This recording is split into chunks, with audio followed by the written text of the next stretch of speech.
our glory and our uniqueness and why we are as we are is because we are a plant-animal symbiotic species. Our ordinary state, our state of nature, the way in which we existed until 10,000 years ago, was in a very tightly bound symbiotic relationship with plants. They were, we domesticated them, and we spread them, and we created environments for them through the use of burning.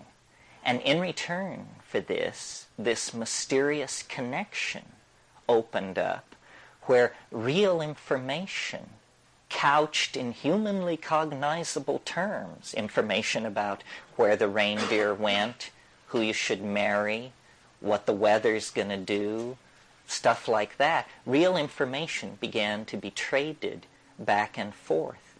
Now, biologists are familiar with the notion of pheromones, message-bearing chemicals that regulate behavior within a species.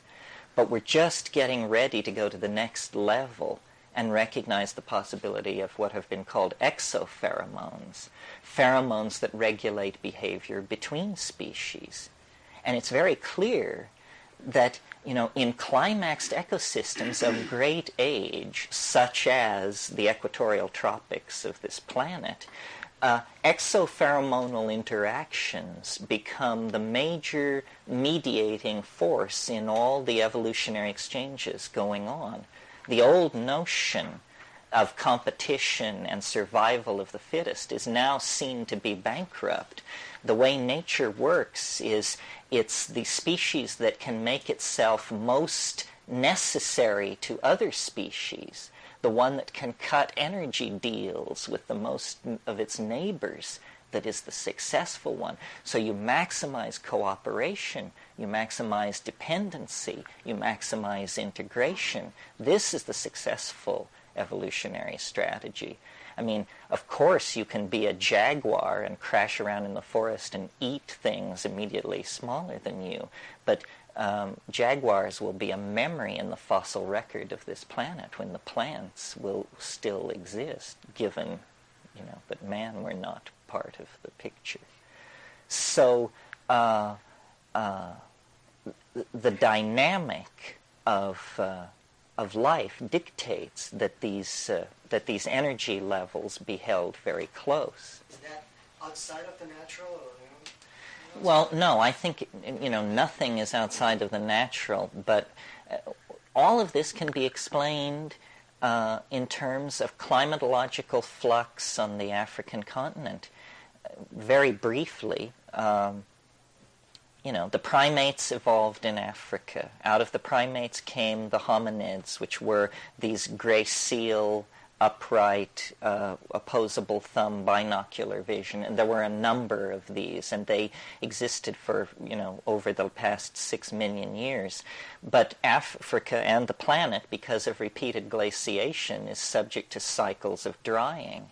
And every time the ice moved south, primate populations were bottled up in Africa.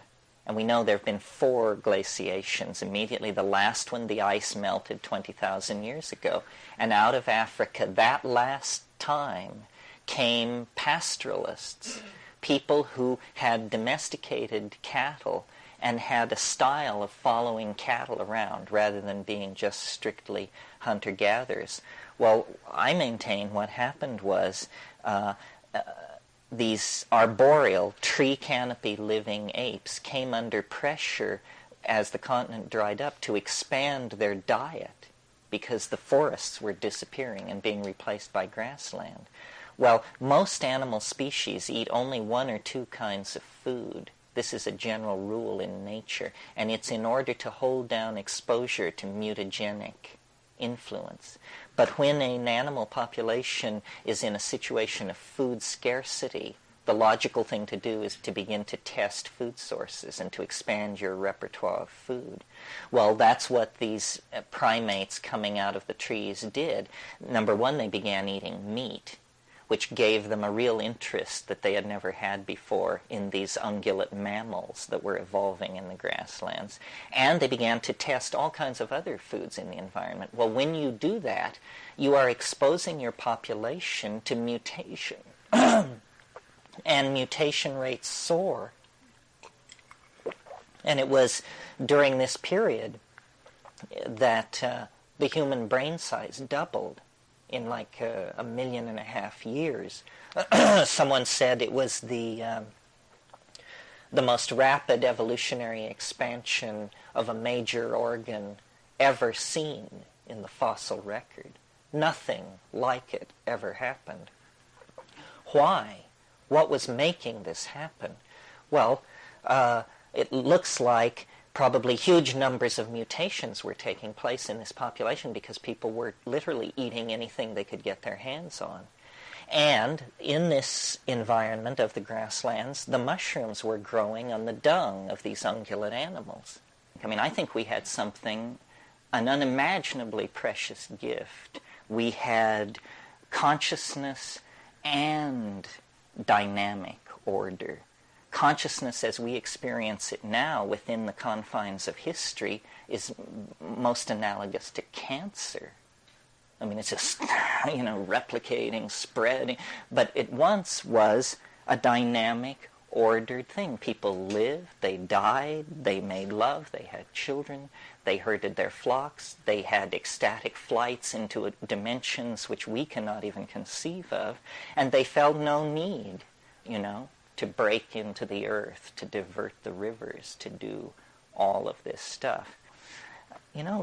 Nature is just an ongoing story. The very drying processes that created those grasslands, that created those pressures on diet, that created that mother goddess religion, that evolved those ungulate animals, that process continued. And the grasslands dried up.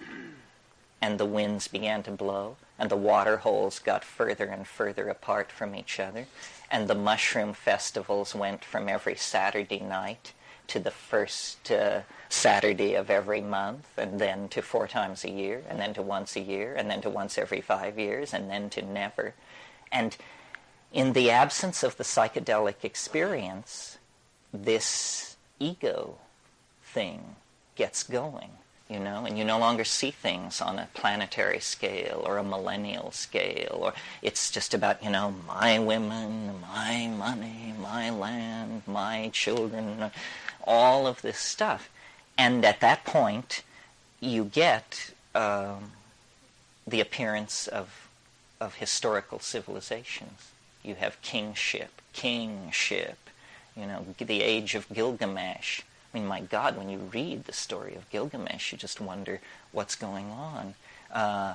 Gilgamesh spurned the goddess, and the goddess sent a bull, which to me is, symbolic of the mystery of the mushroom, the ungulate herding horned animal, the crypto symbol for the god.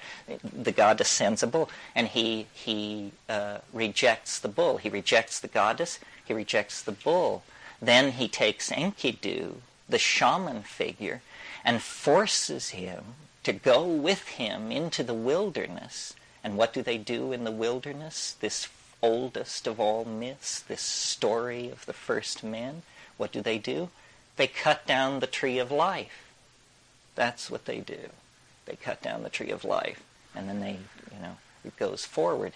The earliest strata of mythology that comes out of these Middle Eastern civilizations is full of this male-female nature-artificial tension. The story of Genesis is a similar thing.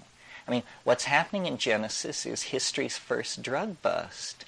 A woman is involved with a plant, and the plant opens their eyes, and they see that they are naked, which happens to be the case. They are naked. So in other words, they grok their true existential condition. And Yahweh, wandering around mumbling to himself in the garden, says, this thing that these people have done, what if they eat of the fruit of the tree of life, then they will be as we are. So it's very clear that there is concern to withhold knowledge, that human beings are to be held in an inferior position. Otherwise, if they were to eat of the fruit of the tree of life, of knowledge, they would be as we are. So there's this whole tension. And in the story in Genesis, you'll recall Adam and Eve are cast out of Eden, and an angel is set at the east of Eden with a burning sword. Well, what I take this to be about is it's a story from a strata where already the shift to the dominator culture has taken place. But they're looking backward at the partnership society on the grasslands of Africa. And the angel with the burning sword is nothing more than the sun. That they literally were cast out of Eden. Eden disappeared around them. It dried up and blew away. And there was nowhere to go but the Nile Valley and Palestine. And these people who appear in the Nile Valley and Palestine at about 9,800 BC, called Natufian, come out of nowhere with a very high culture and a tremendous ability to exploit plant resources. And I think they are the remnants of this partnership culture. And you see the way in which all this ties into the present and attempts to be more than just a kind of cultural reconstruction of prehistory is we're trying to understand who we are, why we are the way we are. We are very, very restless. And the path of our restless, frantic peregrinations across the intellectual landscape is what we call history. It's our effort to try and get straight, get back to something which we feel we deserve and that we lost, and that we don't know quite what it was. Well, meanwhile, in the rainforests, in the Arctic tundra, these little brown people have been keeping the gnosis going, never questioning, never doubting, millennia after millennia, going into these hyperdimensional mind spaces and operating there.